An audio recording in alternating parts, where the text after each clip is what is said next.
आवाज द्या. बाहेरच्या माणसाचा इलाका आहे सगळा, जरा जोरात आवाज द्या. छत्रपती महाराज की जय. छत्रपती शिवाजी महाराज की जय. जय भवानी. जय शिवाजी. काय बिदी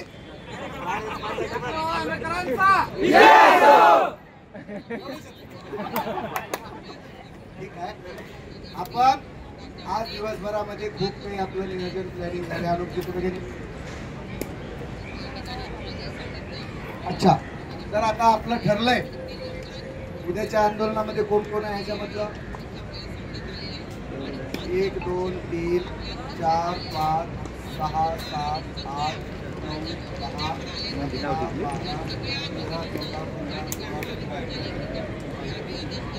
उद्याच्या आंदोलनामध्ये तुझं कसं आहे माहिती आणखी 4 म्हणजे 25-30 उद्याच्या आंदोलनामध्ये आहेत. तर उद्या नवीन आंदोलकांना इथं बोलवायचं महत्वाचं आहे. आणि लई काही तुम्हाला काही तुमच्या हाताने काही उत्कष्ट नाही ती मंडळाची गावाकडे काही आता वगैरे शेतात बी काम आहे म्हणायचं नाही. पेरणी रोखली आहे, राशी राहिल्या, सगळं झाले. आता संतांच्या मोसंबीच्या बागेतनं काही राहिलं असतं तर काम बघू पुन्हा.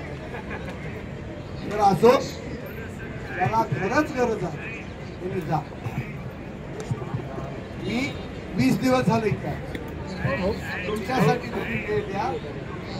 आणि आता ठरल्याप्रमाणे आपापल्या जिल्ह्यामध्ये 21 तारखेला शुक्रवारी 21 तारखेला प्रत्येक जिल्ह्यामध्ये आपलं ढोल बजाव, थाळी बजाव, घंटा बजाव, टाळ बजाव, काय काय वाजवून या निर्णवलेल्या सरकारला, झोपेचं सोंग घेतलेल्या सरकारला जागा करायचं. ते 36 जिल्ह्यामध्ये करायचा संकल्प झालाय. ज्यांनी ज्यांनी गावाकडे जातील त्याची तयारी करावी. अच्छा, काय नाव? नरेंद्र.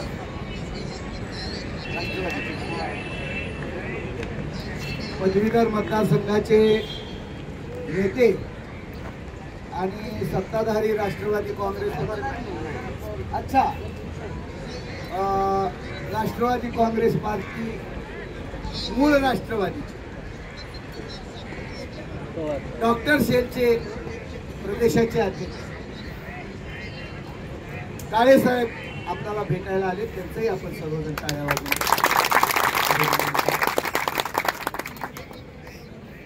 साहेब, आता तुम्ही डॉक्टर आहात,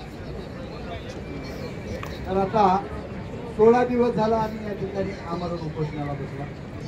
आमची तब्येत कशी झाली आहे जरा थोडंसं चेक केलो म्हणून सांगा. हे फार अत्यंत दुरावस्थेत आहेत हे प्रशिक्षणार्थी.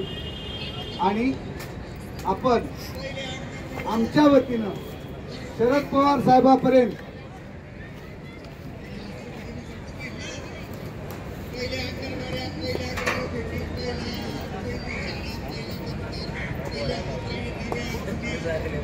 शरद पवार, तुम्ही ऐकल तर बोला. 2 काम असो, आमची ही व्यथा शरद पवार साहेबांपर्यंत पोहोचवावी. आणि सोमवारी 50,000 प्रशिक्षणार्थी मुंबईमध्ये दाखल होणार आहेत. जिकडे तिकडे मुंबईमध्ये फक्त प्रशिक्षणार्थी आणि प्रशिक्षणार्थी राहतील. त्या आंदोलनाला या आझाद मैदानावर भेट देण्यासाठी आपण आमच्यासाठी प्रयत्न करावे अशा प्रकारची विनंती करतो. आणि आपण आम्हाला मार्गदर्शन करावं.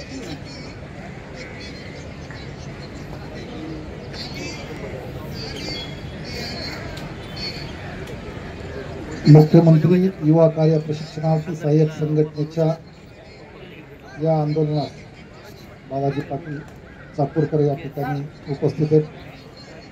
सगळेच या आंदोलनाला उपस्थित असलेले प्रशिक्षणार्थी मित्रांनो, खरं तर तुमची ही योजना निवडणुकीच्या पूर्वी शासनाने घाईघाईमध्ये जाहीर केली. तुम्हा सगळ्यांना, कुणाला शाळेवर, कुणाला बँकेत, कुणाला उद्योगात किती जणांना दिलं ह्याच्यात? नाही. भरपूर कमी आहेत उद्योगात, नाहीचे जवळजवळ. ग्रामपंचायत, आरोग्य विभाग, हे सगळ्यात महत्त्वाचं आहे. ह्या अशा ठिकाणी त्यांना दिलं आणि 6 महिन्याचं प्रशिक्षण द्यायचं हे केलं. आत्ता तुमच्या आंदोलनामुळे थोडंसं वाढवून दिलं ते. खरं तर तुम्हाला खरंच सांगतो की मी आत्ताच तिकडे गेलो होतो ना, तेव्हा म्हणत होतो ही योजना जेव्हा केली तेव्हाच मला ही योजना बसली वाटत की ह्या योजनामध्ये फक्त निवडणुकीचं पुढं हे केलं आहे का काय, असंच हे होतं. परंतु जर साधी गोष्ट जर शासन जर तुम्हाला प्रशिक्षण देत असेल, एखाद्या कुशल कामगार म्हणजे आता तुम्ही प्रशिक्षण दिलं म्हणजे तुम्ही कुशल झाले ना. आता 6 महिने झाले म्हणजे दिलं ना. शासन ज्या अर्थी म्हणतं तुम्हाला प्रशिक्षणार्थी, तुम्हाला ज्या अर्थी तिथं नोंदवलं, डिग्री तर तुम्हाला विद्यापीठाने दिली, म्हणजे ह्याचा अर्थ तुम्हाला अनुभव दिला ना शासनानं, बरोबर, कौशल्य दिलं. तर ह्या कौशल्याच्या मनुष्यबळाचा शासनानं उपयोग केला पाहिजे ना, बरोबर. ते साधी गोष्ट आहे ना.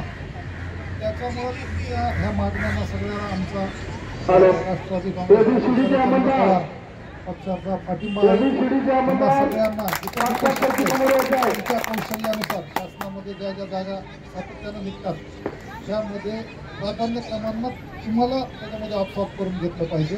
तुमची जी 11 महिन्याची ह्याच्यामध्ये केलं आहे त्याच्यासाठी गरज आहे आणि हे जे मानधन वाढीचं पण जे तुम्ही केलं ती पण न्याय मागणी आहे. त्याच्यामध्ये तेवढं पण तुमचं वाढवून दिलं पाहिजे आणि शासनामध्ये ऑब्झॉर्व करताना प्राधान्यानं तुम्हाला केलं पाहिजे. ज्याची डिग्री कारण तुम्ही सगळे क्वालिफाईड लोक आहे. आता शासनानं ज्यांनी शाळेमध्ये केलं, आता शासनाने पोर्टल वगैरे काढलं, बरं माहीत असेल त्याच्यात सुद्धा तुम्ही मागणी केला की प्राधान्याने ह्यांनाच घेतलं पाहिजे, कारण ह्यांना तुम्ही प्रशिक्षण दिलं 6 महिन्याचं काही असेल. त्याच्यामुळे त्या पोर्टलमध्ये सुद्धा तुम्हाला प्राधान्याने घ्यावं ही पण तुम्ही मागणी करा आणि त्या तुमच्या आंदोलनामध्ये जिथं गरज लागेल तिथं आमचा पक्ष आणि आम्ही त्याच्याबरोबर राहू एवढं मी सांगतो.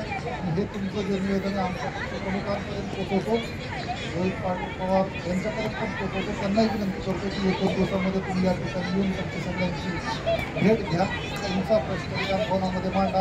ही पण विनंती माझ्या पक्षाची जे काही आमचे 10 आमदार असणार पण आमचे लोकांच्या माध्यमातून आमच्या महाविकास आघाडीच्या माध्यमातून हा प्रश्न विधानभवनात कसा येईल त्याच्यासाठी सुद्धा मी या ठिकाणी प्रयत्न करेन. एवढं आश्वासन देण्यासाठीच मी या ठिकाणी आलो आणि बालाजी पाटील सातोरकर आमच्याच भागात त्याच्यामुळे त्यांना जेव्हा गरज लागेल तेव्हा आम्ही तुमच्याबरोबर राहू एवढं देखील मी या ठिकाणी आश्वासन देतो आणि थांबतो. पवार साहेब